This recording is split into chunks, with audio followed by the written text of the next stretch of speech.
Let me show you how to make these restaurant quality crab cakes without all that filling. These are perfect. If you never had crab cakes, this is the one recipe you need to have in your arsenal. All right, the first thing I like to do is I like to get my chives ready. Now, I like to cut them real quickly. We're gonna go all the way down to the root, and we're just gonna get it to the white part, and we're gonna stop right there. Now, you want to have your ingredients ready to go. I like to put this on the side. Now, since I'm going to be using my green onions and also my parsley, I'm just going to split them in two so I don't have to worry about them because I'm going to use them in two different parts in this recipe, okay? Now we're going to get our parsley. First thing you want to do, if you haven't cut parsley before, this is a herb that or an aromatic or an herb that you want to use. And this is what I do. I like to bunch it up in my fingers, and then I go ahead and make a quick chop through. Make sure you curl your knuckles, your fingers in, so you don't cut yourselves. And there you go. We're just gonna add that in right there with our green onions. Now we want to have our capers. This is going to be the sauce that's going to go on the top of or on the side of our crab cakes. Now, here's the thing. You want to chop these capers down.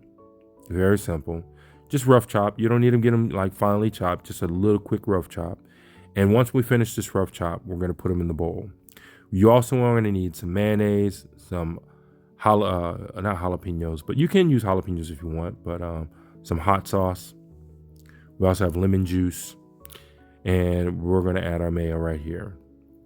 You're probably going to only add about a half a cup of mayo or a cup of mayo, just depends on how many crab cakes you're making.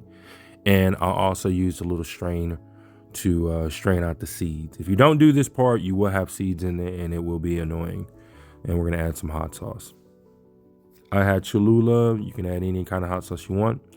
And now we're going to add a little fresh garlic or minced garlic. Worcestershire.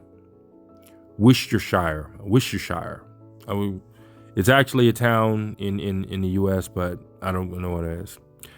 Now we got some lemon juice. We added some Worcestershire, some smoked paprika, and now we're going to add half of our mixture of our parsley and also our green onions. See, now look at that. Gives it like a chunkier look to it. This is what I'm going for. And we have some white pepper and some black pepper. And we also added some Obey seasoning. Now, this is my secret spice that I use. It actually is a pepper, not a Mexican spice. It's like a chili that I added into it, give it a little extra smokier flavor to it. And now what I'm going to do is I'm going to take this sauce, I'm going to put it on the side and put it in the refrigerator. You do want your sauces to kind of get a little time to kind of settle in and let everything marinate in a little bit. If not, when you're tasting it, you'll have like a really either a sour taste to it or a really sweet taste. So the best thing you want to do is like let it sit. First thing we want to do is add 1 egg. Now, this is where you want to make sure that your recipe is working.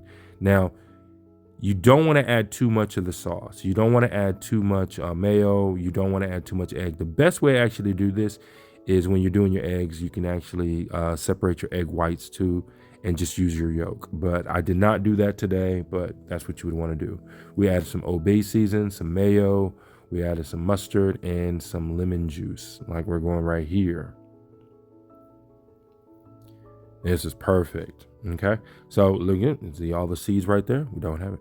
Now we're going to mix this in real quick, and we are also going to add in our breadcrumbs. Now I like to add in just enough breadcrumbs. You can actually use store-bought breadcrumbs.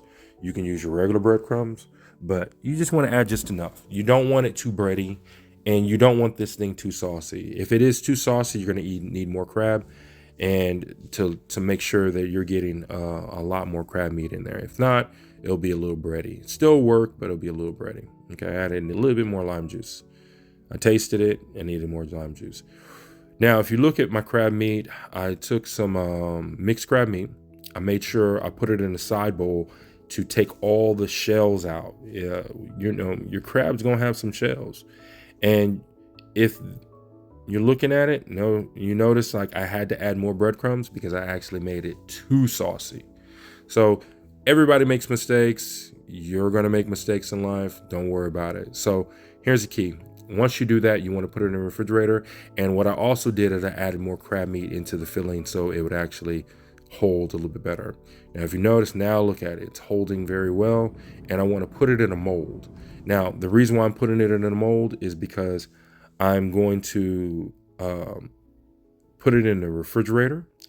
And with this recipe, I was able to easily get roughly around 5 to 6 crab cakes. And that's per 16 ounces of crab. Now, if you want, you can actually add less. You can actually not add less, but what you can actually do is freeze these. And that's what I'm going to do right now. I'm just putting the shape, making it into the shape, and then I'm going to freeze them. And I do this because for two reasons. I want to make sure that it holds its shape. If you take this right now and you were just to put it in the oven or on the stovetop, they would break apart. So the best thing you want to do is put this in the freezer.